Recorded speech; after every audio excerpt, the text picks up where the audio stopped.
Thank you, PJ. It is, in fact, time for another edition of the Pair and a Spare podcast. I'm Justin Gaard from The Fan. We've got Ryan Burns from GopherIllustrated.com, Chip Scoggins from Football Across Minnesota, and the Minnesota Star Tribune. We are brought to you, as always, by our great partners at Jack's Cafe. Make your reservations at jaxcafe.com. It's officially the college football offseason, guys. It's officially the offseason. The national championship game is in the rearview mirror, like everyone expected. Traditional power Indiana gets another national championship, knocking off Miami at Hard Rock Stadium down in Coral Gables, Miami, whatever you want to call it. It's off-season, Burnsy. Is that why you look so fresh today?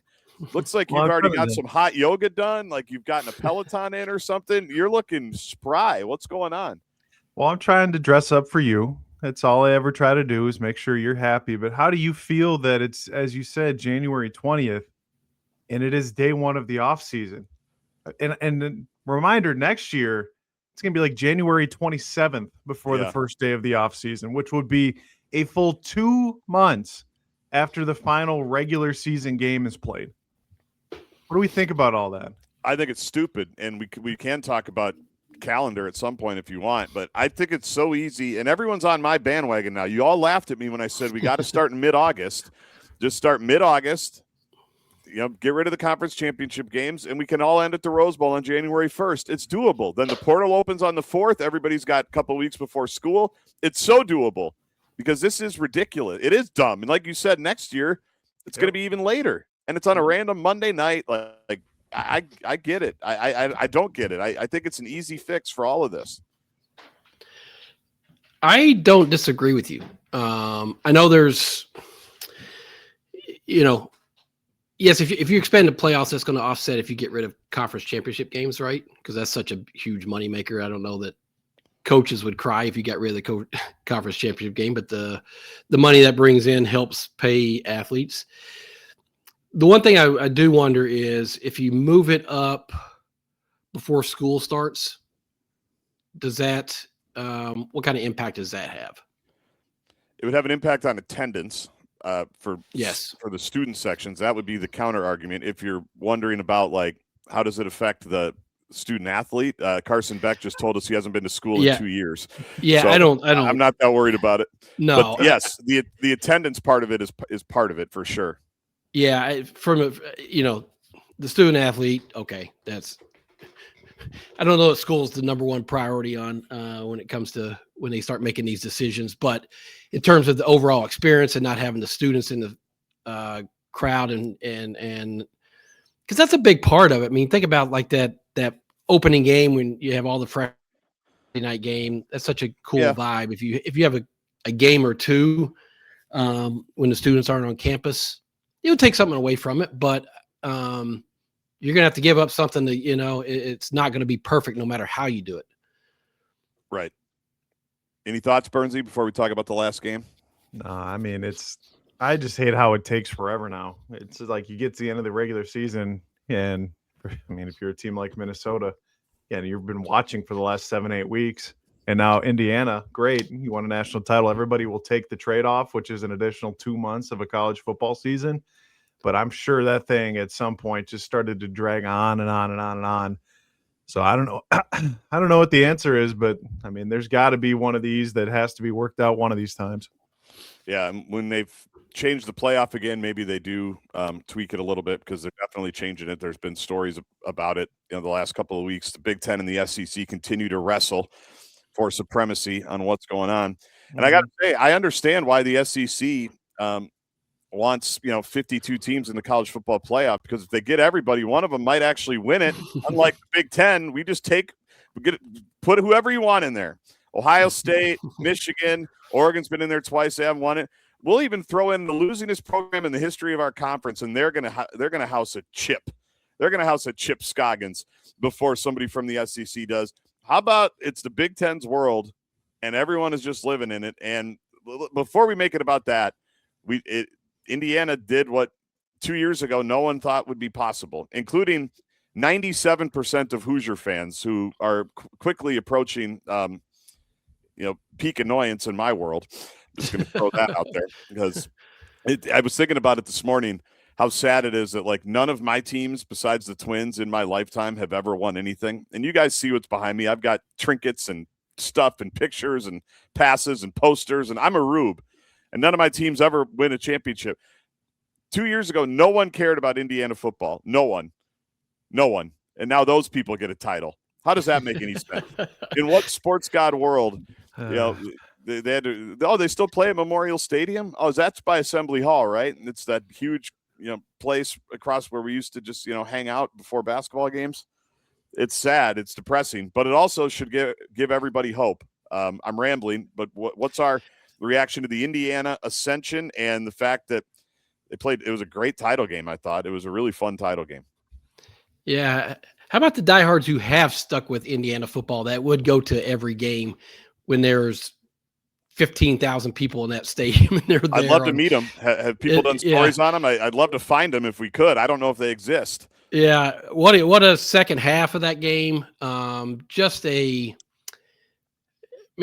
think we'll talk about this Indiana team for a long time for obvious reasons. I mean, the losingest program, and is that right? They had the most losses of any Division I team.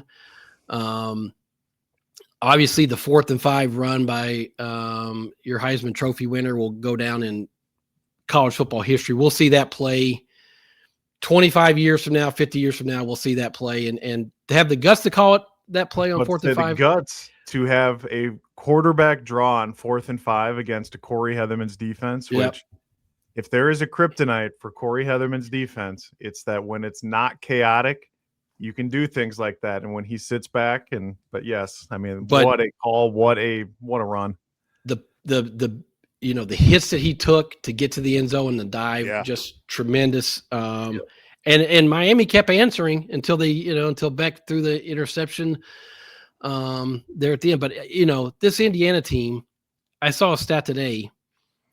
They lost a fumble in the first quarter of the season opener and didn't lose another fumble the rest of the way. Right. Old Dominion. Yeah. I mean, come on. That's not since 2004 has a team gone 12 games without losing a fumble. When you watch them, they might have been the most complete team.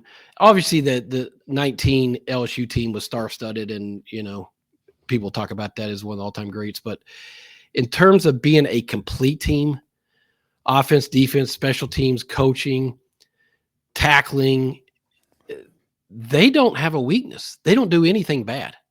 There's not one thing you can look at and be like, they're kind of vulnerable right there. There's not. And that's a credit to the way they were constructed, the way they're coached, and then also just the talent that they have. Yeah, I'm thinking about the Steve Sarkisian quote from, I think it was SEC Media Days, where he said, the days of seeing a 16-0 team, and if you ever see that, build them a statue. Well, I know Signetti's now got a statue outside of Memorial Stadium now. Yeah. 16-0 in this day and age is, to exactly what Chip said, it's coaching, it's physicality, it's complete 60 minutes of football every single week. And again, I thought the college football playoff in general was great. I know that the first round always has blowouts, but you think about even some of the other games that you got to watch, like Miami Ole Miss, this Miami Indiana game. Think about the Ole Miss Georgia game. There's so many other ones where it's like we wanted to see different teams, and you got different teams. We've been screaming for parity. We got parity. And then I thought the games were actually pretty dang good. I mean, especially compared to some of the NFL games as well. But this just, 16-0 in 2026 is so tough to do because you got to bring it every single week. Right. And they brought it every single week. In that game, I thought, go ahead. Just real quick, Chip, because I thought Miami, I hadn't seen a ton of Miami all season until the playoffs. Miami was absolutely up for the task last night and played awesome. And their defense, sweet giblets and junipers, to quote Ryan Burns. But my point of that is Miami lost twice. So I think that almost shows again, like how, and I think one of them was to SMU, one of them was somebody else. So it's like that team lost twice, but they were really, really good. So that shows me again, like how consistent Indiana is. And even last night, like we always talk about, they never make mistakes. they made some mistakes last night. They opened the Yeah. door last night for, that would have been interesting for a team that has not made a mistake basically since week 1, to have the false start to push them back on the 2nd and 1. Mendoza was close to fumbling that one. I don't know how he kept hanging onto the ball. They were calling timeouts in the first half because they looked a little scattered and unorganized, or even in the second half. They were there. Like it wasn't probably their cleanest performance that they'd had all season, but that just shows you how good they are. And in the Miami thing, I'm like, this team lost twice because they looked outstanding. I mean, they were absolutely. It was the best game of the playoffs, I think. For against Indiana for sure. Yeah, that was the point I was going to make. Indiana had to win a different way last night, I thought, because throughout they were just steamrolling people physically, just beating them up front. Miami got the edge in the second half for sure. I mean, their defensive ends were all over Mendoza. I mean, he had no time. I thought the officials, and I like this, I thought they let him be really physical. The corners. So Yep. I'd rather see that than a bunch of flags and pass interference penalties. I mean, you gotta fight through it. I mean, I know. However, I know they grabbed a lot. I'm just saying in general, I don't want to see 10 pass interference penalties. Now, was it excessive? I think it was to a degree. I mean, Miami was holding a lot. The one corner in particular, they kept zeroing in on 29. Yeah, 29. If you're asking me which one I'd rather have them just being more physical than a lot of flags. But Miami was super physical, and it wasn't as clean. Like you said, the false start I thought was going to cost him. I thought that was going to be the play because if he doesn't false start there, they're getting the first down. They're going to run out the clock. And I'm thinking, man, they've played so well and so fundamentally sound all year, and then that's going to cost them the national title, the false start penalty. But you're right. I mean, I thought Miami defensively really answered the challenge big time. Do we feel vindicated for the committee that they snuck in? I'm old enough to remember a month ago when they got flip-flopped in the rankings at the last possible second over Notre Dame to sneak in as the 10 seed, and now they were a Carson Beck, which I also saw somebody tweet out. I don't remember who tweeted it out, or else you give him the credit, but it's like Carson Beck has lost 6 games in his collegiate career, and 4 of them he threw an interception with a chance to win the game. So it's like no one's feeling bad for $4 million Carson Beck, who doesn't go to class now. But do you feel vindicated for the committee saying we should have done this a long time ago, but at the last possible second, now that team was just inches away from winning a national title? What's interesting is we used to have the argument. We used to say, well, are there really 12 teams that can win a national championship? Like when we talk about, we're arguing over spots 10, 11, 12. I was like, why are we spending so much time on this? Well, now we probably have to. Now there's probably more scrutiny because of what Miami. Now that does seem like it's important. Year 1, it didn't seem like it was all that important. Year 2, it's like, I mean, if a 10 seed's going to do what they did and come within an eyelash of with 2 losses, I mean, every team, every year is going to be different. But obviously the committee is very happy with how things turned out, right? With how that happened, that a 10 seed can go all the way through. And that's what you do want. You do want the hope that you can even go win a road game if you need to. And then you can go beat an Ohio State team if you need to. Like, it's probably, Burnsy, to a long-winded way to answer your question. I bet the committee feels very good about what they did and how it worked, because Miami was worthy. They were absolutely worthy, and they felt like an afterthought pretty much all day until 3 of the 4 College Game Day guys picked them. They felt like it was just Indiana's coronation, and Miami was not there for that. They clearly had other ideas. So I thought it was it was an awesome game. It was an awesome way to finish a fun situation. I'm trying to think in my time of being a college football fan. I can't remember.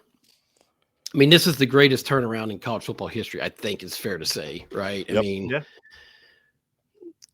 I can't think of another situation as I'm sitting here on the spot that comes close to this. To think of a program that has been that historically bad and irrelevant.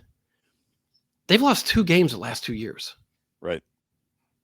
When college football has never been more even because of all the things that have happened. not a bad day at the office. They haven't played A+ all the time. We saw it at Penn State. We saw it. Iowa. I don't think they had Iowa. I don't think they had their best game, but they figured out a way to win it.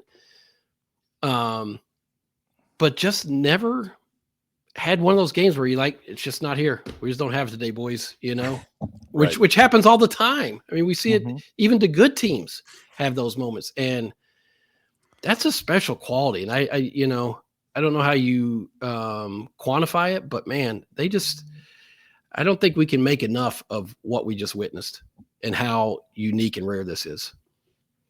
And there's no signs of slowing down. Why would it slow down now? Right. Mm-hmm. Now it's obviously harder when you have the target on your back. They're probably not. I don't know if homecomings have been preset already, but Indiana was a frequent homecoming for people, right? That's probably going to change. But because of what they're doing in the portal, because now they have the Mark Cuban money, and I don't know if you guys know this, but did you know that Indiana has the most living alums of any college in the country? I don't know if that's been brought up 5 billion times in the last few weeks. And so now everybody there gives $5, and all of a sudden it looks pretty good, right? There's no signs of slowing down, and the only thing is Cignetti's 64 years old. How much longer does he want to do it?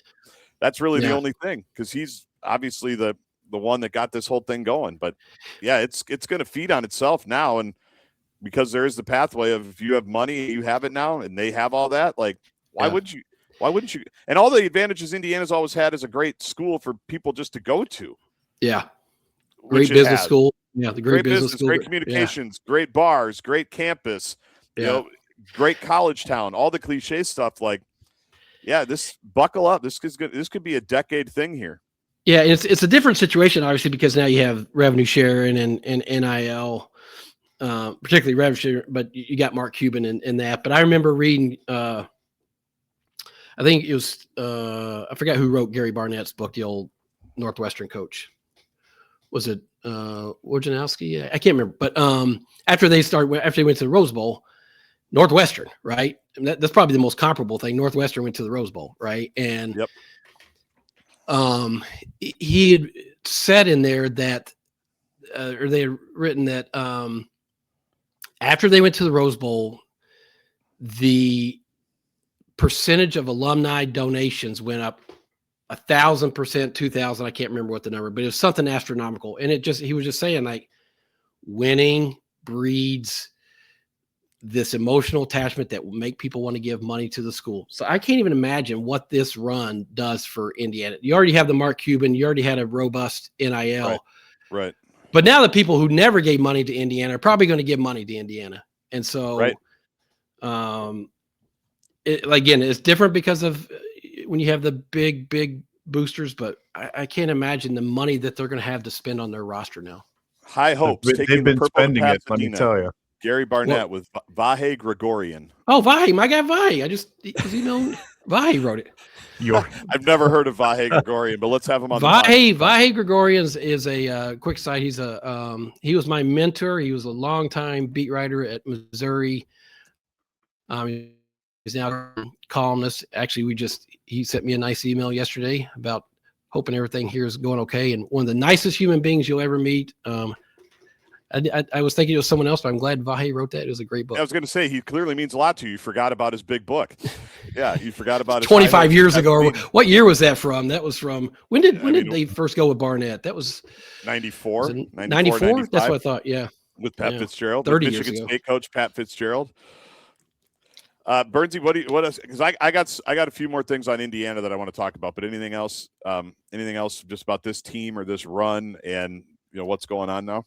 Well, to stay on the brand too, I would say if you watched football in the last 48 hours and you don't come away with thinking special teams matters, where it's the Seahawks opening kickoff, where it's the Bills kicker 50 yards smokes it because that's what NFL kickers do, or I'd make the argument that punt block touchdown by Indiana may have been one of the most important special teams. That's the game. Plays. I think that's the game, Burnsy, and the missed field goal, the missed field goal in the first half. Which, by the way, what kind of goalpost they use at Hard Rock Stadium? That was an elite doink. It wasn't even like a doink. It was like a cymbal. It was like someone in the band just went boom. Like, what was that? But you're right. I think that was the play of the game. And if you're Miami, you're kicking yourself about that, because how does that dude block it? Like, they even said, like, they have 3 guys there as a personal protector, and 87 just says, yeah, go ahead. He's back there. He's barely moved his arm to try to block him.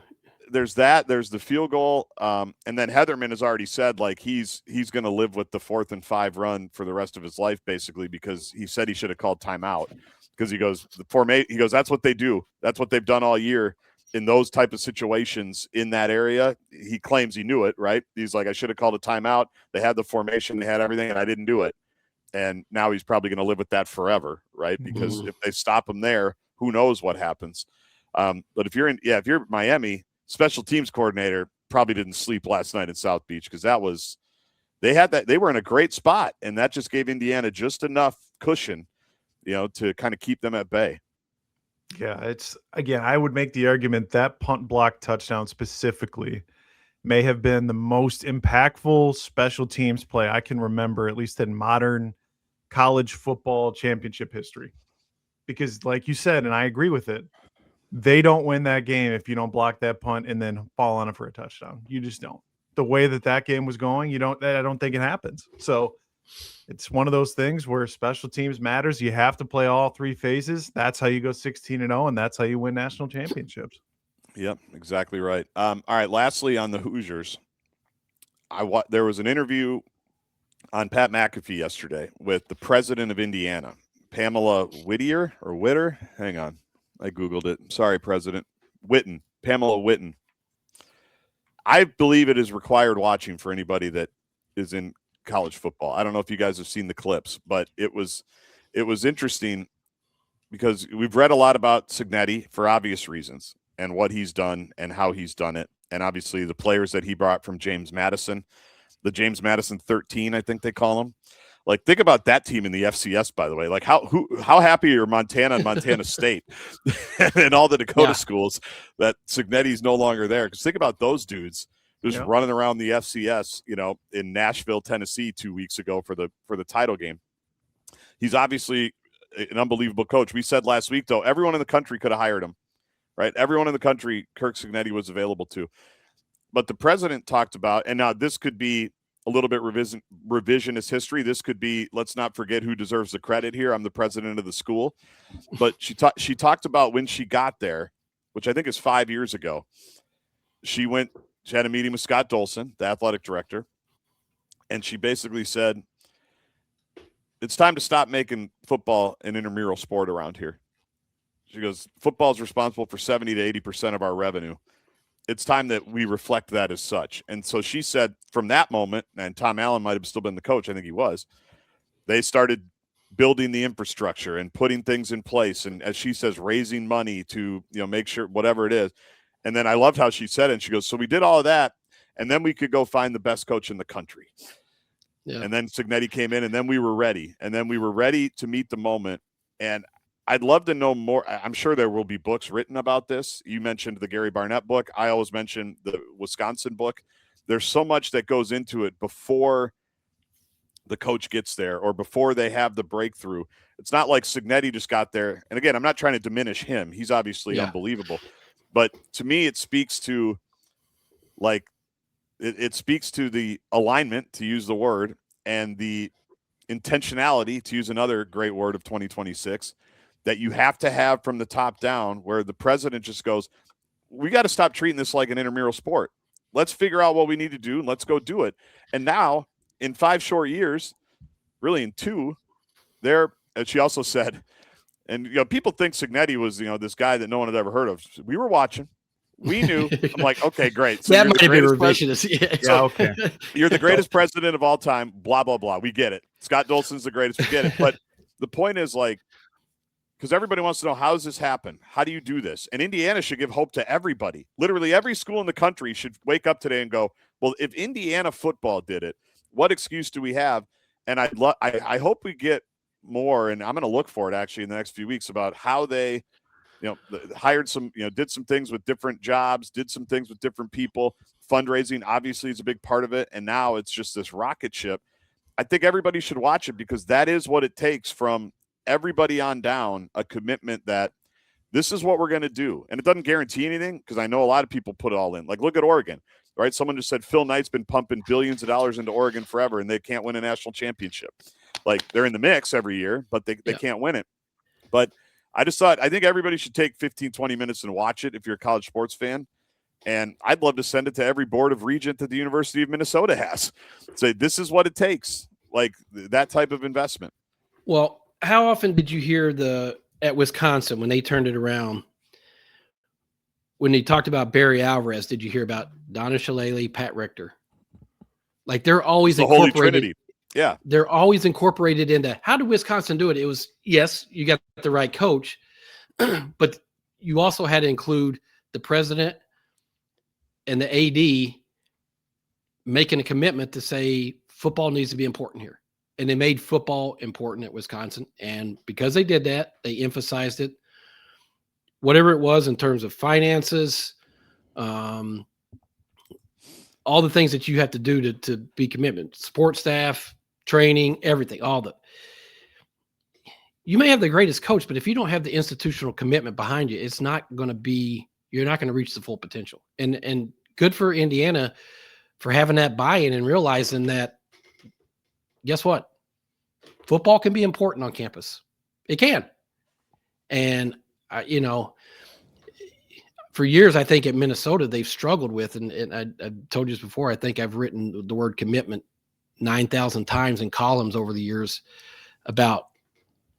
because there's always that, if we emphasize this too much, we make sports too important, we lose sight of the university mission. And hey, we had this thing happen in the basketball program. But if you have that alignment, as you said, that understanding of what the power of a successful football or basketball program, but particularly football, because it is the front porch, whether the academic people want to admit it or not, it is the front porch. It's the thing that brings people together more than anything. You have to have that commitment. If you want to win big, it has to be there. I don't know that I mean, we've been talking about this for how long? And again, we will see when I ask the university for their numbers about what they spend on football this year. But like, if it's going to continue to be, even here at the University of Minnesota, bottom 3 in revenue, and they're just going to say, well, we're not going to spend what we don't have. Okay, well, I don't know what else you want me to say here. It's just right. They have to start making some decisions about being I think this, I don't necessarily mean being a serious football program, but make some changes to show a fan base that I think is as engaged as they've ever been, especially the 40 and under crowd in this market. For sure. That you are serious about trying to take the next step. Whatever that means to you, do it. But until we see it, again, I think, as Chip said, he's been writing that for a very long time. Well, and I also want to see, like, part of the reason I'd love more info on just the Indiana stuff is, and we've talked about it forever, is, yeah, the 800,000 living alumni help, but if you've got like 2 of them that are really rich, yeah, then you're good. Then you're good. And obviously Cuban now is engaged, and he'd never been engaged until like a year ago at this time. And so good luck to everybody, right? Because Cuban's going to find some people too. I heard him on Sirius yesterday just openly say, he goes, I don't even want to tell you what I spent on a suite for tonight. And he's like, it was $150,000 for the Rose Bowl. It was $90,000 for the Peach, and tonight's more expensive. I'm like, oh, that's good. You can just drop $250,000, just, so you and your brosifs can go to a couple of playoff games. Because I'm sure when they talk about, because like Tom Allen's buyout, it ended up being $15 million, right? Like, there's a great example right there, like of the commitment that it takes, and that was privately funded. I looked it up this morning. They found, Tom Allen gives them hope with Michael Penix during COVID. They signed him to a big contract extension. They realized, hey, this isn't what we want to do. We want to go in a different direction. $15 million, just like that. Like, not a lot of schools are doing that, right? No. And they found one They donor. can't do that here, I can assure you right now. Well, that's kind of my point. That's kind of my point. And I know on your message board, Burnsy, everybody loves when I just diminish and lower all expectations, which is not what I'm trying to do. But I do think like it's worth a reality check of what other schools are committed to doing and have the ability to do. Because I'm sure if if the University of Minnesota had a billionaire that didn't mind writing a $15 million check to gas a coach, I'm sure they would take them up on that offer, right? They just don't have that. And for whatever reason, they haven't been able to find it, cultivate it. If anybody knows a Cargill, I'd love to see why they want to be like the Dutton family in Yellowstone and be like the most secluded, sequestered family of all time, and their ranch in Montana, and never give $1 to the state institution, because they've got it. And there's other billionaires that have it, and there's a lot of millionaires in Minnesota too. But they have not been able to consistently cultivate that to the level that needs to be, and that does matter. It does matter at the end of the day. Yeah, I mean, that is the one thing that Indiana's working at an advantage. They have a Mark Cuban. They may have someone else that's given $10 million that doesn't have the same profile of Mark Cuban. Maybe gives a lot of money, and the Gophers have that. They have some boosters that give substantial money, but they don't have the big fish that's going to write that $15 million check. And when I say commitment, from when I started covering this athletic department, there has been a significant upgrade in that area. I mean, you just look around. No doubt. Athletes Village, for sure. That was a big step. Getting on-campus stadium football, that was a big step. We see it in their infrastructure. I mean, they've made, in terms of staffing, nutrition, all these different tentacles that you have to have. But it's you're constantly chasing. And you're constantly chasing the next thing, and you have to keep pace with it. And that takes money. It takes the word's commitment, being willing to do what someone else is doing, and so they made strides, but I don't think you're ever there. You're never there, because there's always going to be someone who's pushing the bar higher. So, but that's the next step is cultivating more of the rich donors. I mean, it's a money's game. It just absolutely is a money game right now. And you've got to be able to have the donor base that is going to help you compete with people that are going to spend. Burnsy, I think you wanted to say there that the multiple things can be true, where the commitment to football has never been higher at the University of Minnesota. However, it still is where it is, right? Relative to the rest of the market. And so I think that's where people get, like you say, Chip, because I always fight it all the time. It's like, well, they got the stadium, they got the facilities, and they got this, they got that. I'm like, yes. However, like, we've been around, we go. Never enough. It's just, it is like everyone else is doing that too. And I was thinking about this phrase. This isn't going to wear well because, again, people always think I'm lowering expectations all the time. But let me try this out on you guys, as I just came up with this. People don't understand when everyone is striving to be great, and most, especially in the Big Ten and the SEC, everybody is, right? They're investing at levels that they've never invested at. They're asking for money that they've never asked for before. People are spending money at a ridiculous level. When everyone is striving to be great, it's actually very difficult to just be average. Does that make sense? Yeah. Yes. Yes. Because I always get that, well, up 8-4 again, or 7-5, and average this, average that. Basketball team, on either side. Like, I'm thinking about just men's and women's. Like, an average team in the Big Ten is going to the Big Ten tournament. Like, the team that finishes 10th, or Big Ten, NCAA, the team that finishes 10th in the Big Ten, men and women, is probably going to March Madness, right? Yeah. Now, their fan base might go, oh, we finished 10th. What good is that? Well, I'm like, well, first of all, and this isn't just Minnesota. I'm just saying with anybody. It's hard to just be in the middle when everyone is striving to be that good. And so I got to workshop that a little more, because you can't print a T-shirt on that. That's not, that's not that's not a book title. But it feels like it's never been harder. In a way, it's never been easier, because you have access to things that theoretically, if you can go find a bunch of money and get a bunch of good players and then light that match and go, you're set for a while. But everybody's trying to do that. It's easy to go find a bunch of money. Well, Right. Well, that because we got that comeback during the season. Well, go find more money then. Okay. Well, you find more money. We're all looking for 3% raises, right? Like right. it's not as easy. Oh, just go find money. Thanks. Productive to the conversation. Very helpful. Please send your memo to Athletes Village, the 6th floor where the administrators are, and Golden Gopher Fund over in the old football building. Please give them the heads up that they need to go find more money. Like super productive and super helpful commentary. But anyway. Anything you want to add there, Burnsy? I think you said it. Where multiple things are true. I'm trying to save myself the phone calls later, where they're spending more than they ever have, but they're 14th overall in revenue and they're 16th overall in spend, and there's 18 Big Ten teams. So you're bottom 3 in spend. Okay. Again, we're all waiting for Minnesota to not be the lowest spending assistant salary pool. Yada yada yada. Again. I've said these things for years, yet they always continue to remain the same. So if we're looking for something to change, something has to change. If nothing changes, nothing changes. So until we see that, again, I still think you'll see when the Vegas win totals come out for the Gophers here, and whenever that is, I'm sure in the next month. 7.5. I would say 6.5, 7.5. 6.5. I know. For 49 years. But you bring up a good point there. Like if revenues are tied to what you spend, then they're going to have to get it from outside. I mean, it's just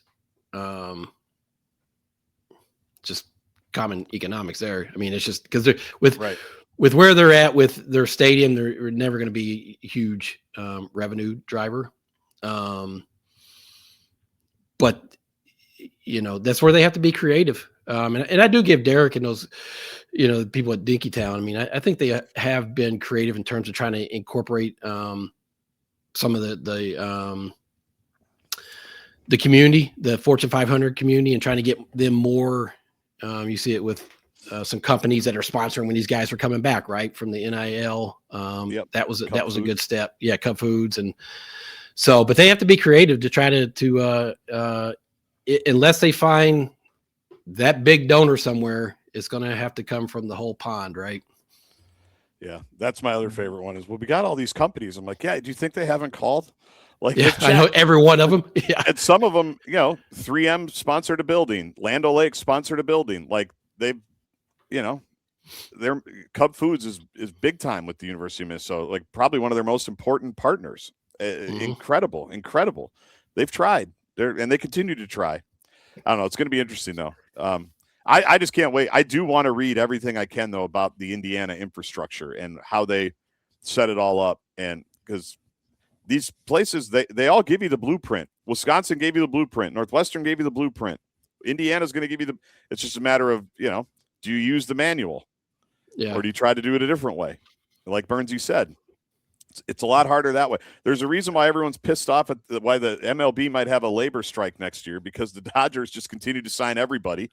And they just go, we're doing that. Well, college football is kind of the same principle. There's no cap. I know we think there's going to be, and there is one, and they've got this clearinghouse. I'm like, okay, I haven't seen evidence of that yet. But in the end, there's a blueprint that they had, and it seems like every part of it they struck gold on. Right. Like you're not always going to find a coach like Kurt Signetti. Like the guy's a phenomenal coach. Now, they may have said they had their eye on him. They had no idea he was this good, right? They had no idea he was this good. Right. You can make 100 coaching changes and go through 100 coaches. You may not get it right to the degree that they've got it right. Some of this is just the stars aligning, as much as you can lay out a plan. Some of it's just the stars aligning for you. But credit to them for not missing when when the lunar eclipse was coming over Bloomington, they were standing outside ready to watch, right? They weren't going, oh, look at that analogy. How about that? Right. Well, because it happened, Haley's Comet, they were ready. They weren't, they weren't playing on their phone when the eclipse, when totality came through. Like they were ready to go, and credit, and it all lined up. Like, and now, I mean, I love the phrase they're a new blood. They're a new blood right now. Like they're a problem. They are a problem for everybody. I can't wait for that to be in a column in a month. Chip's going to steal new blood. A month? What are you talking about? Yeah, Saturday. You may see that tomorrow. So anyway, congrats to the Hoosiers. Congrats to the 800,000 living alumni, of whom apparently all live in Minneapolis now, because it's all the only people I see now. People wearing IU. Well, you Hoosier work with stuff. one. I work with one. I work with a couple. Dave Sinekin too. I got Sinekin. All right. Oh yeah, Cine. Both his kids go there. So congratulations to them, and we'll see where this thing goes. Because how about Signetti actually raising his arms when Mendoza scored? I hope he didn't like tear his rotator cuff. He's never moved. Like that was great. That much emotion in this economy? Yeah. You kidding me? It was great. Yeah, it was good. Great title game. Great playoffs. In our last minute or two before we pause and talk about some Gopher stuff, SEC got to feel like you're in crisis here, Chipper. Your league. Yeah. You can't love. I mean, yeah, I get it. Ohio State and Michigan, win the two national champions before this, but we're just pulling up with the Hoosiers now and housing Chip Scoggins is like this is they can't like this gap. And Indiana boat racing an SEC team probably didn't help. Alabama in the Rose Bowl. The Big Ten has to feel pretty good about their lot in life at the moment. Yeah, I mean, as much as the SEC held that, the bragging rights for and planted a flag and all that for years and years and years with the national champion, they're kind of in the back seat right now. I mean, the Big Ten is the conference 3 in a row, and it does whenever they their commissioner, champions having 6-7 SEC teams in there. I think the last couple of years say, let's pump the brakes on that a little bit. Right.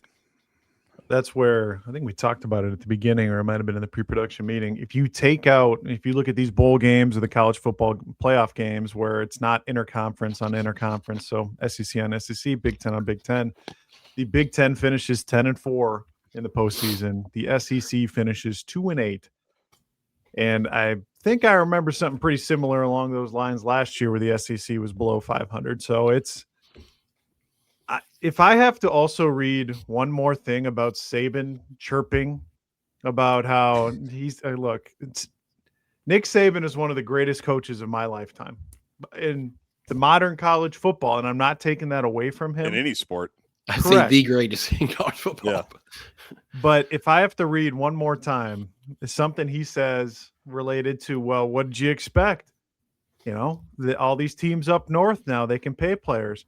So you essentially admit on the backside of that compliment there that you've been paying players for a very long time, Sir Nicholas. Like, well, Sir Nicholas. I'm gonna go out on a short limb and say that schools were paying players all over the country before this. Now it's just now legal. Everybody can get on the action, which is why the talent is as spread out as it ever has. Or even I look across like D1 to D3. I mean, look at all the national championships from River Falls to, I think, Montana State, Ferris State, Indiana. It was a pretty good year to be up here above the Mason-Dixon line. I'll say that in college It just football. means more up north. We're the bold north. Bold north, indeed. Yeah, we're the bold north. All right, let's pause here quickly. We want to talk about an interesting development on the Golden Gopher coaching staff that we all learned about earlier this week, or maybe it was late last week. I don't even know what day it is. But I remember it, and we'll talk about it when we come back. First, want to thank our great partners at Jack's Cafe. If you're watching on YouTube, you can see the website right below Chip, jackscafe.com, jaxcafe.com. Been a great partner of ours for 3 years. Been a great partner in Minneapolis for almost 100. It is a generation after generation after generation restaurant, bar, social gathering place, prohibition. You could, find something you needed at Jack's Cafe. That's how they rolled back in the 1920s and got things going in the 1930s. But it's a great place for a date night. It's a great place for a happy hour. It's a great place for a company party. My company party's in like 2 weeks there, which is outstanding. Everybody's looking forward to get there. And I know Bill was at the barn last week to watch the heartbreaker against the Gophers and Badgers, the dueling buzzer beaters, Nico Medved and Greg Gaard. But huge Gopher supporters. We're basically season ticket holders to Gopher football because of Jack's Cafe.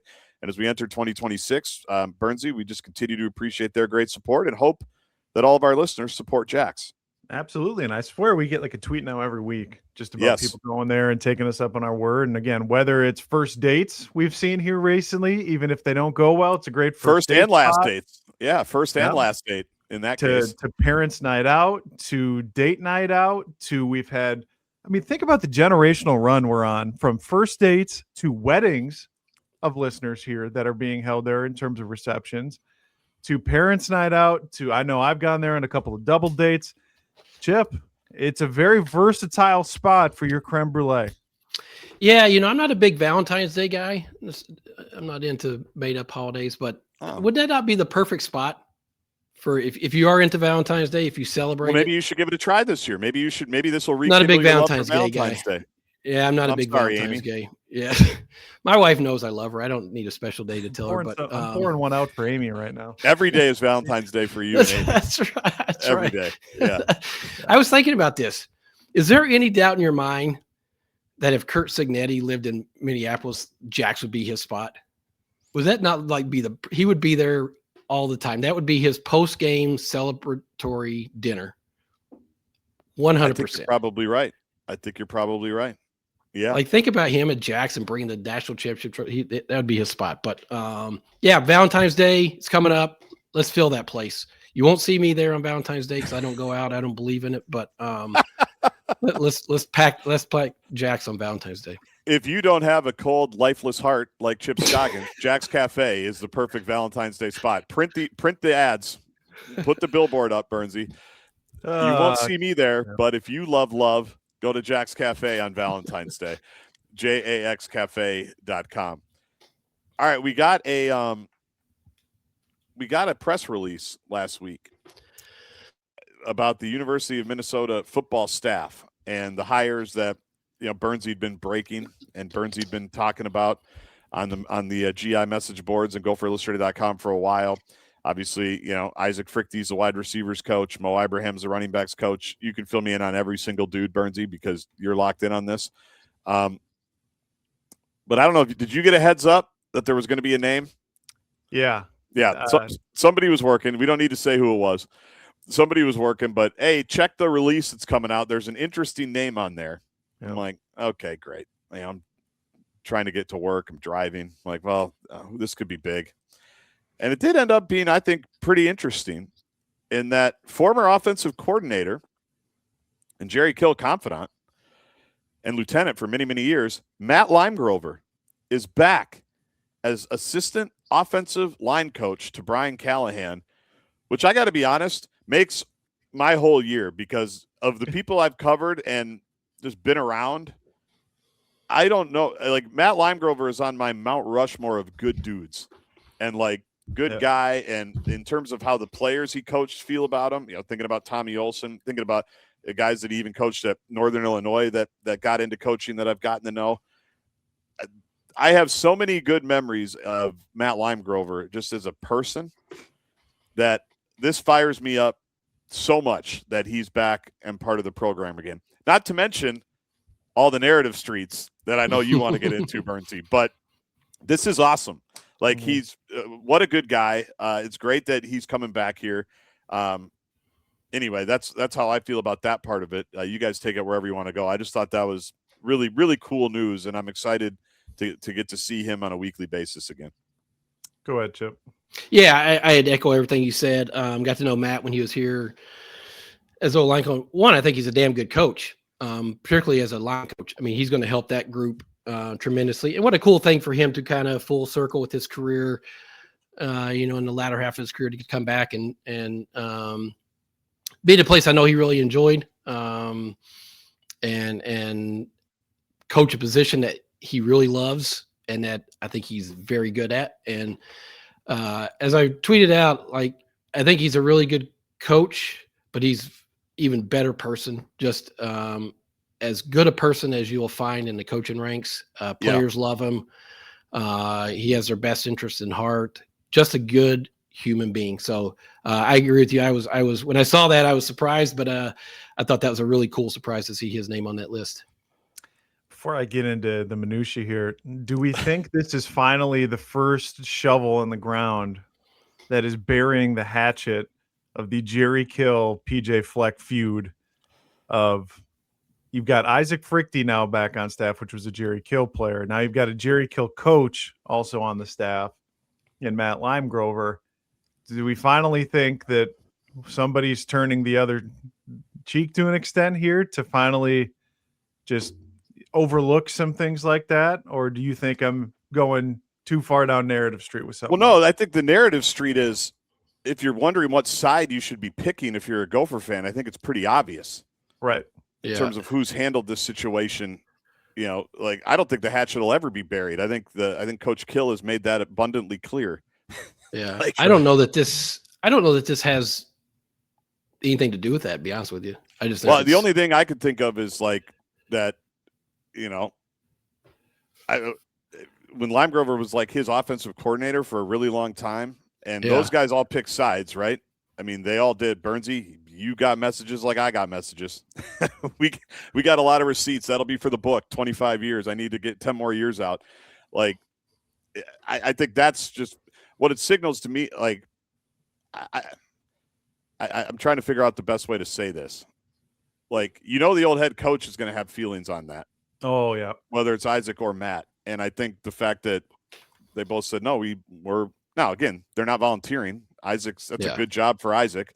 Matt, you know, he's got, you know, family that's here still. You know, kids go to colleges in the area. Like, I'm sure that's a big part of it too. But I just think that's the narrative I would go down, Burnsy, is like it wasn't quite as simple as, you know, what the old coach continued to say and do with the new coach. If that makes sense. Yeah, I got you. I'm not sure. Yeah, I don't know. To be clear here with the Limegrover role, he is essentially, I'm going to put it in business terms here, he's like an offensive line consultant is going to be his role. Brian Callahan is still coaching the offensive line. He is still the voice in the room. But they had some changes behind the scenes in the offensive line room where there was a longtime coach by the name of Bill Legg who had been with Callahan here for a couple of years. He was let go. Their GA, James Bain, he's now at South Dakota coaching the offensive line. So they had some change in that room. And Callahan and Limegrover go back probably 30 years to their time together. I think they crossed paths, I believe, if I remember the story right, somewhere in Chicago, which makes a lot of sense. I think Limegrover coaching there, and they just met each other and they knew each other. And he went to Chicago, Limegrover, correct, University of Chicago. Yes. Yeah. And so after Clay's let him go, I mean, he goes to Penn State where he's the offensive line coach for a while. He had been at Kent State because who hadn't been at Kent State with Kenny Burns at some point? But I think he got out of the game for the 2025 year. Now he gets to come back here, like I said, essentially is just a offensive line consultant. I don't know that I see Greg Harbaugh necessarily bouncing any ideas off of him as an offensive coordinator mind.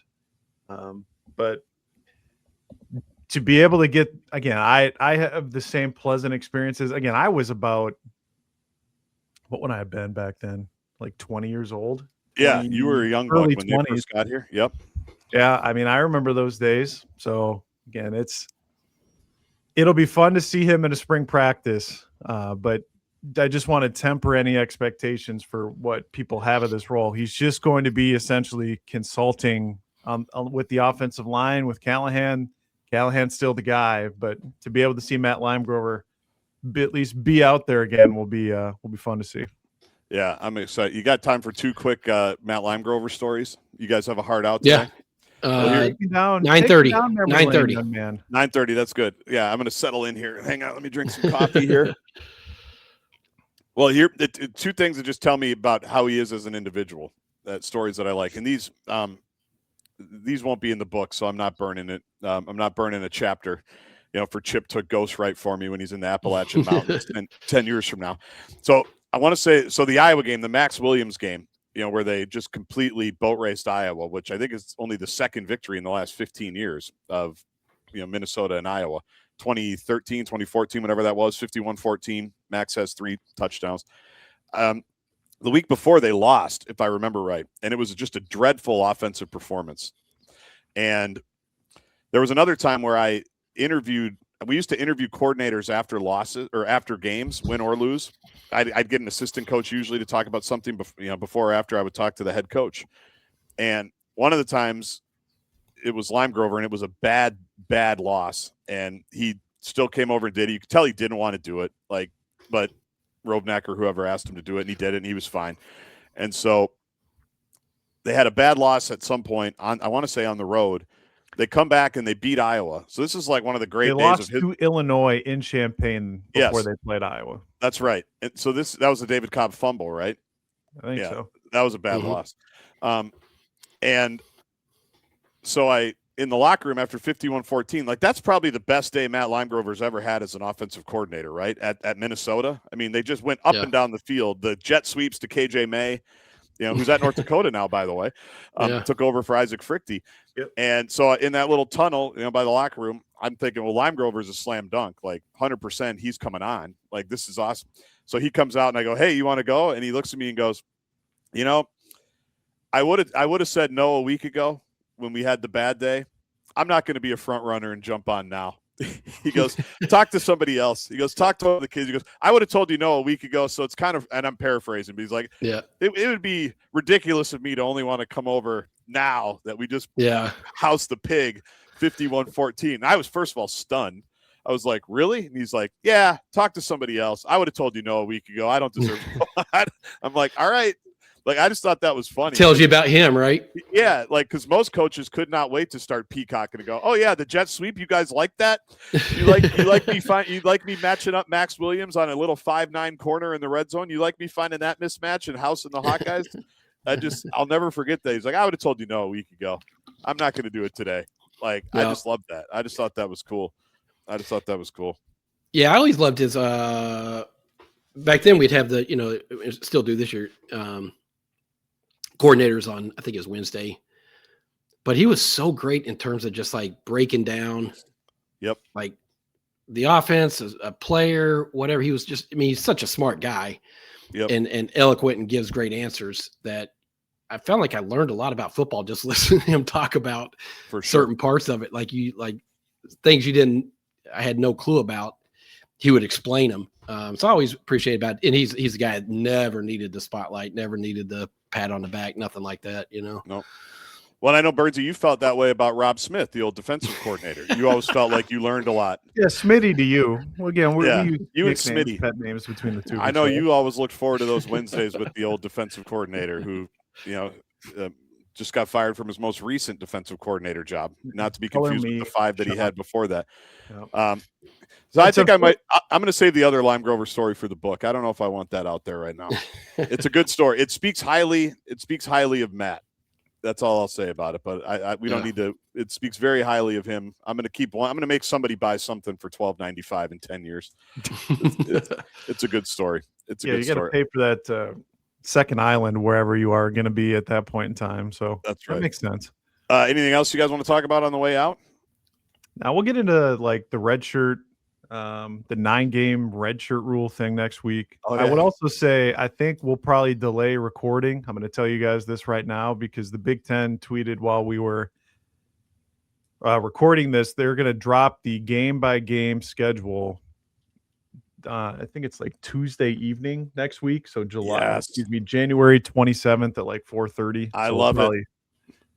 So we'll get into the game by game. I know that's probably the most asked question I've gotten in the last month is, hey, I'm trying to set like my schedule. It's trying to get my Google flight alerts, trying to book my hotels.